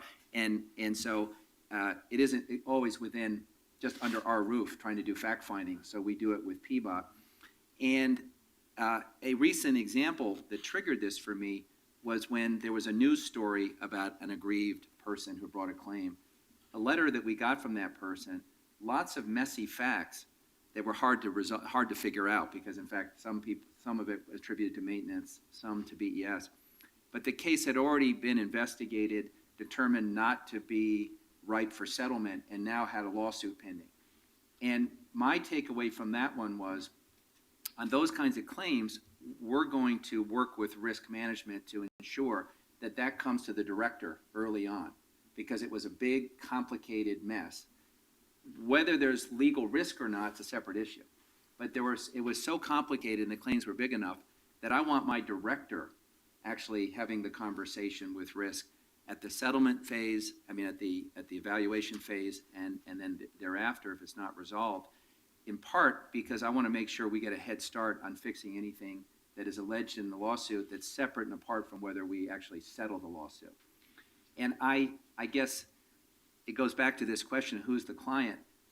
We're going to clarify, presumably today, the relationship between city attorney and the risk management. But in our form of government, it is not always clear who the client is. And to say the city is the client is another way of saying none of us are directly the client. And there's nothing that prevents us and our bureau directors for saying, above a certain amount, we're the client and we want to be consulted on this like any other legal matter. And I think it's essential because of the information you get in these tort claim notices and these initial processes, which separate from the legal liability issue may involve changes in our bureaus that we need to get a head start on. As far as your latter, but can I just say two quick things? As far as your latter point, I agree with you entirely. We do this work for you. And so the five of you may have different ways in which you want us to process that work. We are always receptive to giving you whatever input or information you need about tort claims within your portfolio. All you got to do is ask. And it's probably not a good idea to try to come up with a solution for each council office, a uniform solution for each council office, because each of you wants to process information a little differently. But we'll do it however you want us to do it. We're working for you. And the other thing is that I want to make sure you also understand that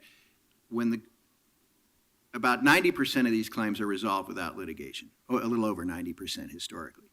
And so, but in the 10% of them that go to suit, when we see them, our lawyers are looking for systemic issues as well as the things that are particular to those cases. So when we see something that we get, like we used to get claims about a certain kind of play equipment or a certain way of doing things in the sidewalks or something, when we see system improvements that can be recommended that will reduce exposure to future claims, we make sure that the bureaus are aware of those. And let me just add that all of the bureaus do receive regular and recurring reporting from risk management as to their open claims and their closed claims. I couldn't today sit here and tell you exactly who the recipients of those are, but each of your bureaus has designated individuals who receive information from risk that contains that data set, some of which I shared with you, Commissioner Fish, last week. Yeah. It comes out on a monthly basis every month, and every bureau is able to get that. And certainly we can tweak that if there's a desire to expand it more broadly. And I think you do a great job. I think my colleagues are all going to want to have their own process of getting the monthly report. They're going to want to set their own threshold for the kinds of things they want the director to have a chance to review. And again, that what Harry just said about 90% of the claims being resolved, that's in part because so many of those claims are small dollar amounts and get resolved in the ordinary course. Well, the way I read this, maybe I didn't read it correctly, but I appreciate the discussion because I think I still did, and that is this sets the default mechanism for how this will be handled, but for further instructions from either a commissioner in charge or the bureau under the commissioner's authority, right? To say, yeah, I know you got the authority to settle these kind of claims, but we BES want this, and then the overhead bureaus that serve those operating bureaus, namely the city attorney's office and risk, are going to say, okay, we'll handle it that way for you, right? Well, any claim over $5,000, you all have to approve before we can That's settle it. exactly right. It's self-policing by design. The charter says we So- can't spend that money So it without could be a coming to you. $100,000 claim that risk management says lacks merit, and the first time we learn about it is there's a lawsuit and a Oh, claim right. and a mess. And I'm just saying that for us, in my bureaus, we've decided to go upstream to make sure that we know Makes sense. about that and can have a dynamic conversation with risk management if we disagree that This case. doesn't wall off No, that higher level of absolutely not. care that you're describing. Absolutely not. Let me clarify and say again, our ultimate goal is to help this city reduce its exposure to risk by making prudent decisions about how it operates. And so we are here to help you do that every time we have the opportunity to do it. This is one way that helps illuminate things that we can do to help reduce your risk and to make Portland a safer place, which is really what it's all about. So I think we're all on the same page, that we've had this whole conversation is very helpful and very useful, but it's kind of divorced from the meat of what's, as I think Commissioner Fish recognizes, kind of separate from the precise code amendments that are in front of you today.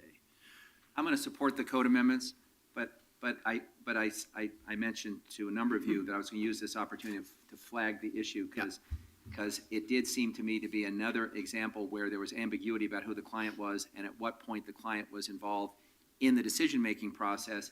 And it turns out each of us gets to set that standard for our bureaus, and I wanted to make sure my colleagues were aware of that. And that internal dialogue within the bureau level, I think, is important, and Risk is absolutely here to assist you in whatever way we can get the information out there. Again, currently, every claim that comes in, the bureau lays eyes on it from the get-go. So if it is a $100,000 claim at the outset, the bureau representative knows about it. If we need a broader distribution, certainly that's an internal discussion, and risk management would be happy to facilitate a broader disposition or distribution of those claims. So we'd be happy to work with you on that. Okay, other questions? Celia, you have anything to add? No, I think there's been adequate discussion. She's not going to tread into this quagmire any further. All right. Any other questions for these folks? Thank you all very much. Does anyone want to speak on this item? If not, then it passes to second reading next week. Thank you. Okay, item 1005. Expand and clarify eligibility for the System Development Charge Exemption Program and Construction Excise Tax Exemption for affordable housing developments. Mr. Saltzman. Thank you, Mayor.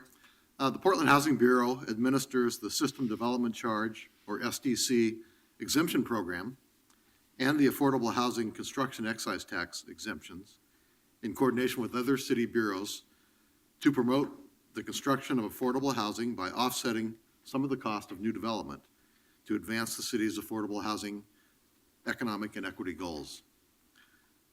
However, we have not had an explicit exemption for new shelters.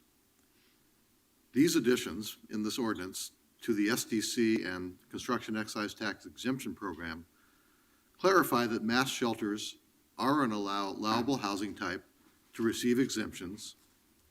To receive the exemptions, shelters are obliged to provide services at no charge for a minimum of 10 years. The changes in this ordinance also allow for an SDC or Construction Excise Tax exemption for services space and common areas in affordable housing developments. These changes are fully supported by Home for Everyone and will be important to the development of the new St. Vincent shelter that Multnomah County will open later in the fall. It will also allow nonprofit and faith communities an easier path forward toward helping provide shelters for members of our community. We have Dory Van Bockel of the Housing Bureau here and Sally Erickson from the Joint Office of Homeless Services to answer any further questions my colleagues may have. Good morning. Appreciate this being brought forward and you being here.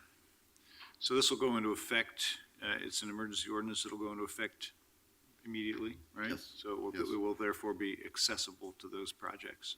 Absolutely.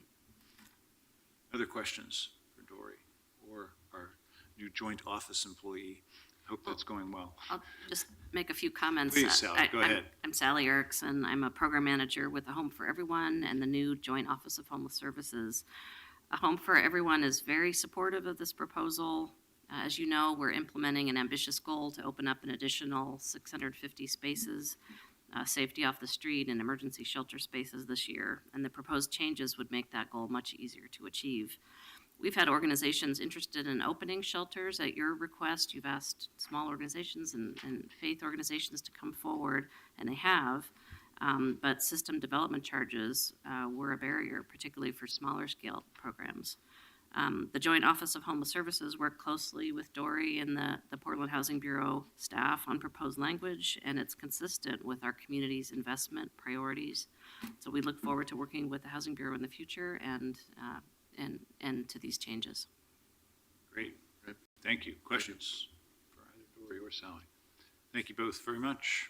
Anyone want to speak on this item? Come on up, please. Go ahead. You can both come up. I'm Shedrick Wilkins, and last week a lot of people criticized the city council because when you do a construction housing, there's an implication. There was a guy here last week that said we ought to get our own little hammer and make our own little building. I don't agree with that at all. I've been at Dignity Village where they had these little shack houses out there. They were all falling apart.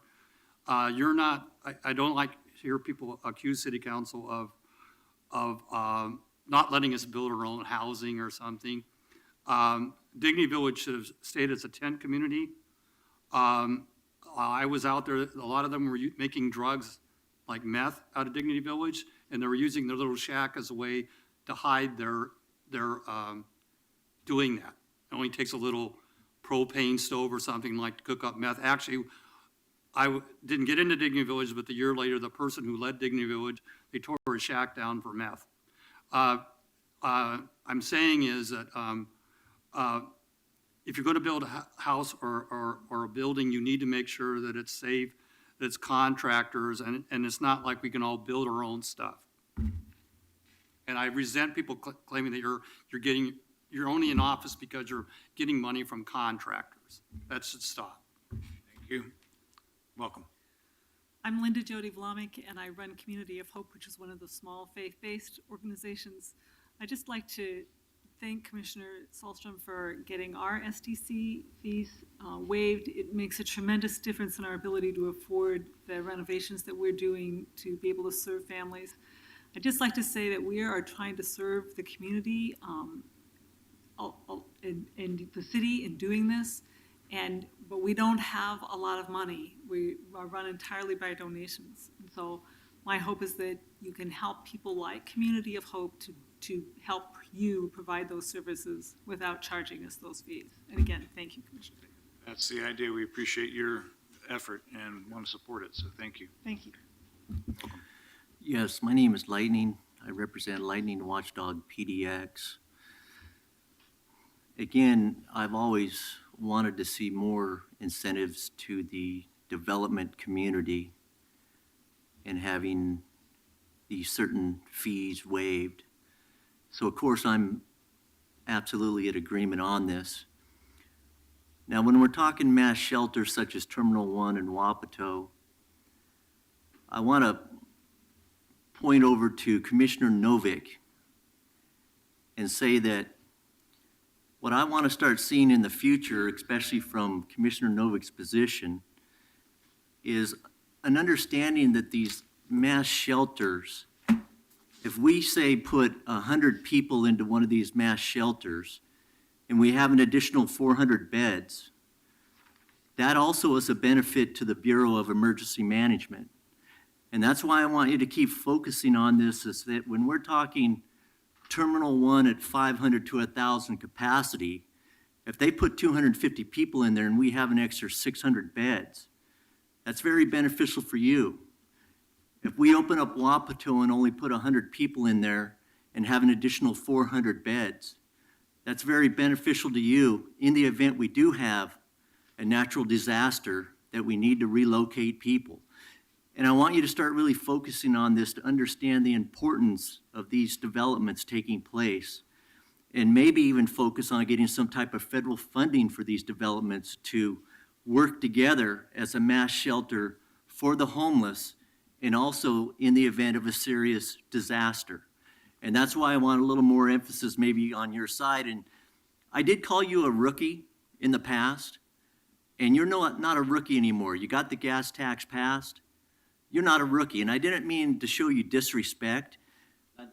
And the reality is, I feel very confident you will be reelected. And the reality is that there's a lot of areas such as this to look at, to work with the developers, to get federal funding, and to understand the importance of these mass shelters out in the marketplace. It's not just for the homeless. It's also for people that might be displaced out of their homes due to a disaster. And these developers stepping up right now, it's very important to understand that of the capacity of these mass shelters and the importance, not just for the homeless, but for all the city itself.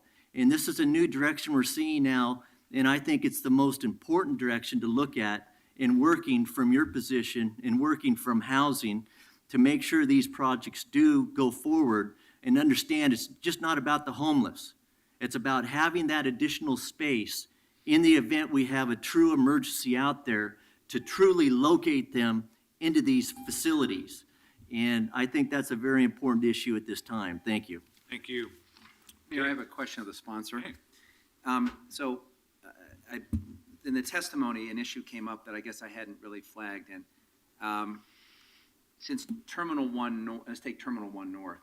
Currently, my understanding is we don't have water and sewer services to the warehouse. I don't know what the plans are by the developer in the next 6 months to a year, but to the extent those plans involve creating capacity with either water or sewer, I want to be clear that the exemption here of this program would not require the utilities to cover the cost of providing those services. Commissioner, we're not allowed to do any permanent improvements under the temporary activities, so we can't put water and sewer. Well, It all has to be temporary. the developer has signaled a desire to make some permanent improvements, and we have, the Bureau of Environmental Services staff, I think, has gently reminded the developer that that's not possible. But I just want to clarify, there is no, this exemption program is not intended to apply to Terminal 1 North, is that correct? Correct. We're talking about Community of Hope and others like that are up and running right now. I just wanna- And who would be subject to a systems development charge? Yeah. Okay. Other questions? All right, it's an emergency ordinance. Let's take a vote, please.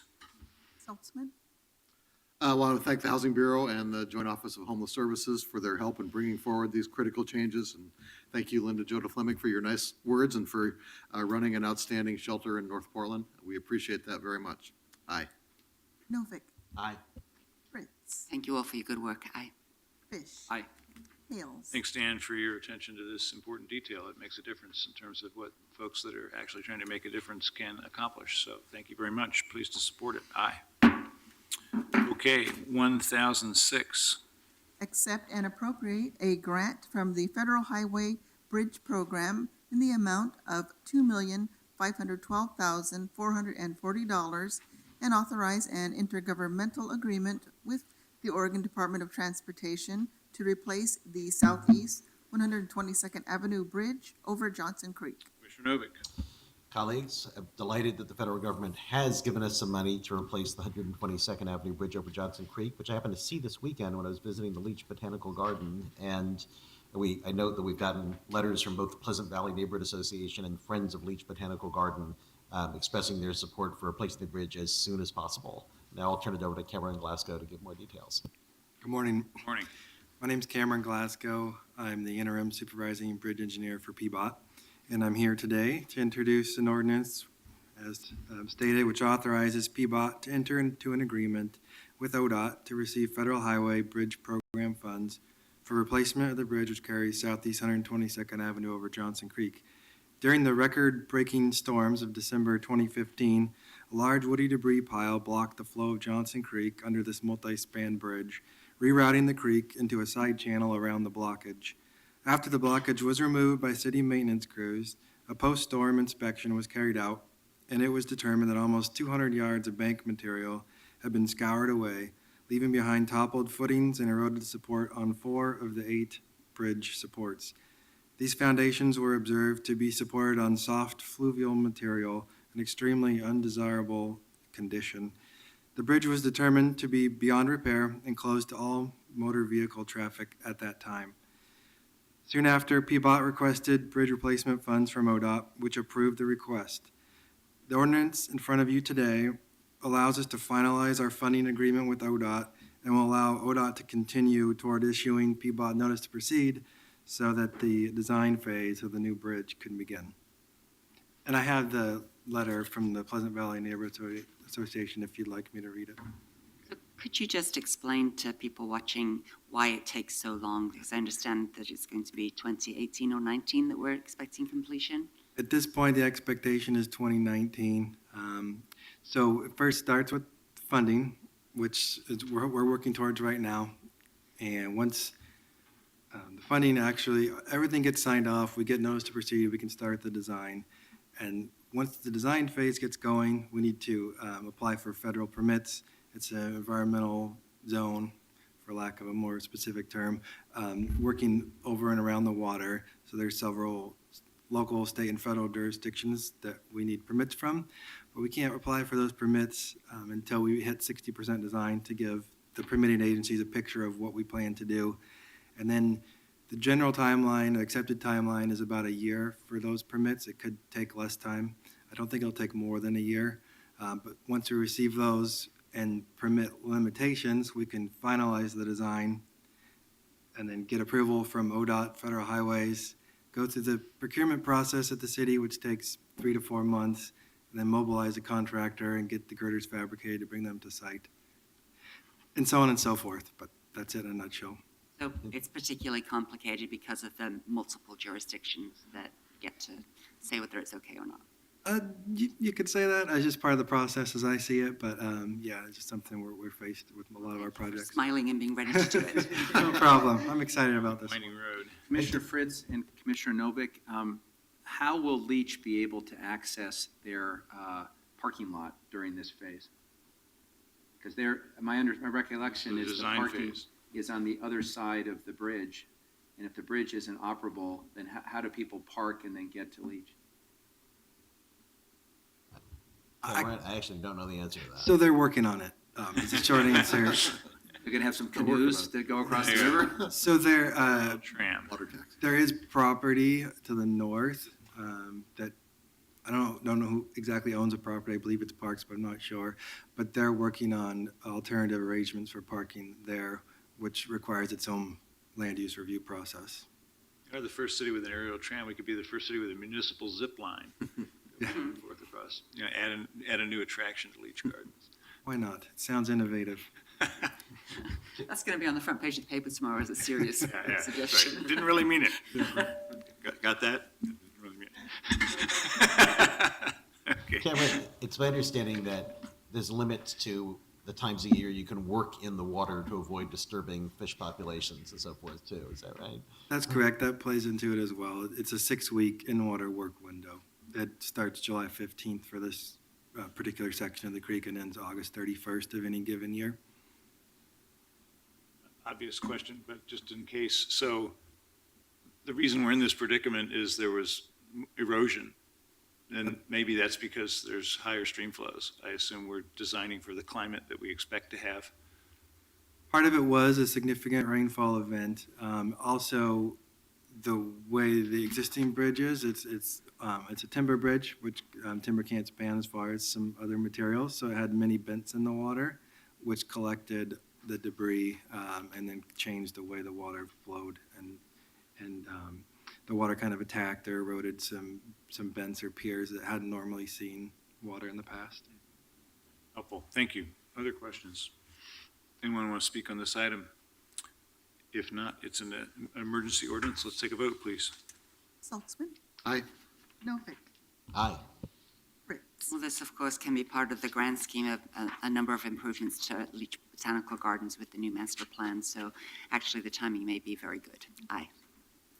Fish. Aye. Hales. Aye. Okay, thank you. Let's take 1007, please. Amend fee schedule for the Office of Neighborhood Involvement Noise Control Program. Second reading, roll call. Saltzman. Aye. Novick. Aye. Fritz. Well, thank you to all the bureaus that worked with the Office of Neighbourhood Involvement on this proposal. Thanks to Noise Officer Paul Van Orden and the rest of the staff. It is a step in the right direction. I'm hopeful that we can continue to move this program more into cost recovery, and I appreciate the support of the council. Aye. Fish. Aye. Hales. Good work. Aye. All right, 1008. Authorize an intergovernmental agreement in the amount of $56,250 with the Multnomah County Health Department for program evaluation services of the Lead Hazard Reduction Program. Second reading, roll call. Saltzman. Aye. Novick. Aye. Fritz. Aye. Fish. Colleagues, we serve clean, safe, and reliable water to almost 1 million customers in the region. And the matter before us has to do with our lead hazard reduction program. The contract is with Multnomah County to evaluate the effectiveness of our outreach efforts. This has been a year in which our water quality team has seen the volume of work go up dramatically. A huge spike in customer-initiated requests for water samples to be tested and other related functions. I want to especially call out Scott, Yoni, and Chris for their tremendous service. And we look forward to working with Multnomah County to evaluate the effectiveness of this program as part of our continuing commitment to reduce the level of exposure in the community to lead. Aye. Hales. Aye. Thank you. So now let's read item 1008-1, which is our 4/5 item, please. Declare support for the Standing Rock Sioux Tribe and other communities opposing the Dakota Access Pipeline. So the city of Portland intersects geographically, culturally, demographically with a large number of Native American tribes. That's why we created the new position of tribal liaison. And here, I think our first presentation to the council is our new tribal liaison, Patricia Gibson, with an issue that she wants us to weigh in on. So welcome and take it away. Thank you, Mr. Mayor, members of the council. My name is Patricia Davis Gibson, and I want to thank you for the opportunity to be here today and also in this position. I'm kind of a Jeffersonian. I like to read what I say because I have a tendency to say things off the top of my head that later I go, oh my goodness, what did I just say? So with your indulgence, I have just a brief comment. This is about the Standing Rock Sioux Tribe and how they have chosen their story to tell how they fought for the water and how they did everything possible to keep the water clean for their children. In 1868, there was a Treaty of Fort Laramie, and it established the Great Sioux Reservation. It basically was the whole state of South Dakota and the Missouri River, including the sacred Black Hills. This treaty retained off-reservation hunting rights, and in 1877, Congress unilaterally removed the Black Hills from the reservation, and that's still in litigation. In 1889, the reservation was divided into 6 separate reservations, and that's what we're here today with, asking for your support in opposition to the Dakota Access Pipeline, or DAPLL. This pipeline is proposed to go through land that is sacred to the tribe and has the capacity to negatively impact through construction and possible ruptures, the tribe's treaties resources, ancestral lands, natural resources, and sacred sites. Through their fight, there is now a gathering of Native people out there at the Sacred Stone Camp, and it equates to what happened back in 1865, which the Lakota called the Battle of the Greasy Grass, but you all know better as the Battle of the Little Bighorn. The UN has issued a declaration on Indigenous peoples, finding that the DPL violates its provisions. Also, Amnesty International is on the ground at the site to make sure that there aren't any human rights violations. You have before you a resolution and letter supporting the Standing Rock Sioux opposition and standing solidarity with the tribe. In 2012, the City Council passed Resolution 36941, and I'm sure you're all familiar with that reservation, but it recognized the cultural and natural resources have been valuable and critical to the preservation of treaty rights, cultural heritage, and pursuit of traditional lifeways for present and future generations with the tribal government. The letter before you is a team effort. I ran it by the Office of Government Relations, Zach Koligoski, Michael Armstrong. Also, I reached out to the Army Corps of Engineers to say, really what happened here. At this point in time, there is a temporary restraining order that has been granted on certain sites of the construction. But I think what is the better statement that I can read to you, and hopefully I can read this to you, is a petition written by 13-year-old Anna Lee Rain Yellowhammer on behalf of the Standing Rock youth. A private oil company wants to build a pipeline that would cross the Missouri River less than a mile away from Standing Rock Reservation. And if we don't stop it, it will poison our river and threaten the health of my community when it leaks. My friends and I have played in the river since we were little. My great-grandparents raised chicken and horses along it. When the pipeline leaks, it will wipe out plants and animals, ruin our drinking water, and poison the center of community life for the Standing Rock Sioux. Thank you.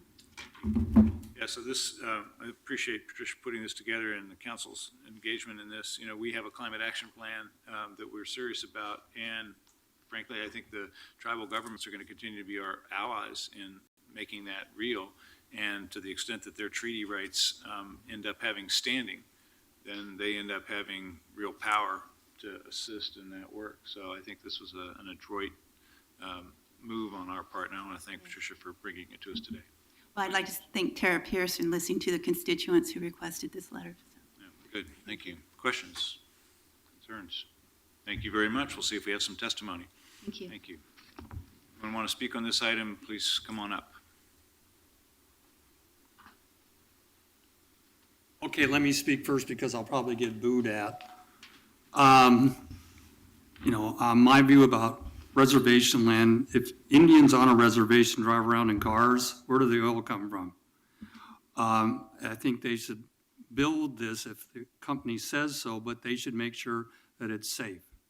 So, I belong to the Sierra Club and I don't drive, and I hate it when I go to the Sierra Club and they tell me they drove there in their car. And it's the same issue that if you use oil, you shouldn't criticize it. I don't. I wish everything was electrical myself. So I can get booed at for that, but I'm just saying is let this pipeline be built and make sure that it is built and safe. Go ahead. Greetings, Council. Dan Saltzman, Charlie Hales, Amanda Fritz, and Steve Novick. It's a pleasure to see you all. My name is Mr. Eng today. I'm for GLBT Solidarity and Celebration of Anti-Bullying. I'm in a lot of pain from this hand. This is my primary injury from your brutal illegal arrest that the DA dropped. But what it makes me think about is a video I saw from a filmmaker in Dakota right now, where a man has joined his hands with a tube and possibly plaster of Paris. And this pretty noteworthy activist, Mike Bluehair is his official appellation, filmed this. And it was almost so graphic it took my stomach. I had to look away because he sort of chained himself onto this apparatus that has some kind of drilling type situation, and there is Native American chanting going on. Some kind of deputies are coming to run a chainsaw through it, and they're very concerned, obviously, that his hands are going to begin to actually bleed or be severed or lose a finger. So at this time, due to this pain I have due to your illegal arrest of me, which was unconstitutional harassment and an ADA violation, I'm particularly aware of how lucky I am to have my hands and how much I celebrate them. I am aware that journalists in Russia are losing their hands because of their journalism. And so I want to renounce any privileges that my European ancestors obtained in coming to this country. I want to publicly renounce my Confederate ancestor, Alexander Stephens, who was vice president of the Confederacy. And that's been very troubling to me my whole life.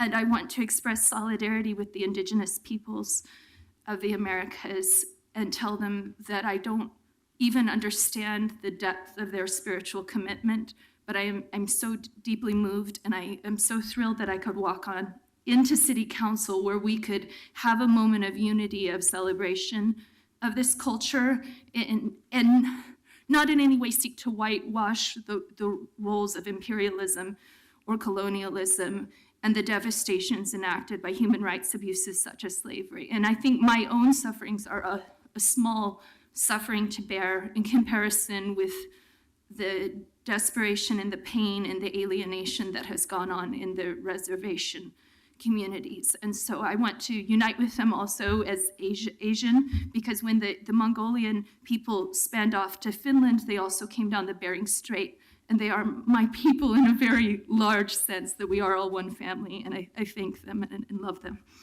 Thank you. Morning. Go ahead. Good day. My name is Malcolm Chaddock. I'm a member of Veterans for Peace, currently the chapter vice president in Portland. I am a founding member of Individuals for Justice, Oregonians Against the War, and this shirt I wore in the trial that Bradley Manning faced. I have been witness to many injustices in my life, and I am glad to see that the City Council is willing to consider this measure in support of the tribes who are putting their lives on the line to save their own lives, while, yet again, government not only refuses to help, but actively supports the devastation. I appreciate that the city is willing to extend this support, yet I must ask why the city would not even take a legal risk with 40 attorneys you pay plenty of to try and stop those sweeps, to try and change the laws that made them happen and necessary, and why you just plowed through. Thank you for your gesture, as it is only a gesture yet. Here, in this place where you live, your citizens are now looking for other places to go when you could have given them services, when you could have provided law enforcement cover out there on the corridor. Thank you for your support for the Native American peoples. It is long overdue, as is the support for your own citizens on the street. Get it right. Get it right. Thank you. Welcome. Good morning, Commissioners. For the record, my name is Charles Johnson, and obviously, considering the history of genocidal warfare against Native Americans that give us the people that are now, in some ways, still confined, even though they have U.S. citizenship. In some ways, they're still confined to apartheid reservations, Umatilla Reservation up the river, Warm Springs, Grand Ronde. Actions beyond resolutions are really what these neighbors of ours deserve, amends. In North Dakota, the Standing Rock Tribe has some people who've come from our own area to be in solidarity with the people of the Sacred Stone Camp and the Red Warrior Camp. It was mentioned that videographer Mike Bluehair is out there, Sarah Long, Antonio Zamora from up in Washington State, Sweetwater Nanook of Idle No More, Washington, organizing a multi-tribal canoe solidarity event. So it's important that as people that have stolen and have primary control of the land, that we at least acknowledge what happened then and what's happening now, that the Fortune 500 is making war on the Standing Rock Sioux. That pipeline is financed through Bank of America, quite possibly both Goldman Sachs and Morgan Stanley. We don't know the specifics. We have a responsible investment policy, and unfortunately, since I was in court with Constantine Severe and Ms. Malone of the CRC, I didn't get to hear all the presenters' testimony, but I hope that there will be record that will speak to the poor investment choices of those major financial players that we've talked about in light of our socially responsible investment policy, that there should actually be a specific statement that says, although whatever, sometimes governments are constrained to only do businesses with certain rated companies, that we're still nonetheless unhappy to know that any institution that we have to have a client relationship with, whether it's Bank of America, I don't know whether it's U.S. Bank, but that we continue to do what some of the major pension funds have done. And of course, this will still be an issue when our next mayor, Ted Wheeler, comes in, who has been in that situation of having a larger portfolio to try and leverage for justice, not just social justice, but actual justice for Native people that are under attack very severely in North Dakota. And even though we have good relationships and there are operating casinos in the area, there are ways that that Native people are under attack every day. Some of them are, as Mr. Chadwick mentioned, even members of the Springwater Corridor area swept and other places where houseless sweeps are going on. So the resolution should be a catalyst and a first step. Thank you all. Thank you. Anyone else? Any discussion? Then let's take a vote, please, on the resolution. Schultzman, Aye. Novick, Really appreciate Patricia bringing this forward and giving us this opportunity to express our solidarity. Aye. My understanding is that the reason this had to be done on a 4/5 is that there's something, a vote going to happen on the 9th, and so we needed to do it this week. I do hope, though, that more people in Portland will know about this and add their support, too. Thanks to Patricia, it's got to be one of the fastest first resolutions in record, ably assisted by Tara Pierce and, of course, Rachel Wiggins. Thank you. Aye. Ish, Thank you to our tribal liaison, to the mayor's office, the mayor. Also, I want to acknowledge Matt Morton. I got a text at the end of last week from Matt, who first brought this to my attention and has been doing advocating out in the community. So thank you, Matt. I'm proud to join the council in unanimously supporting this action. Aye. Hales.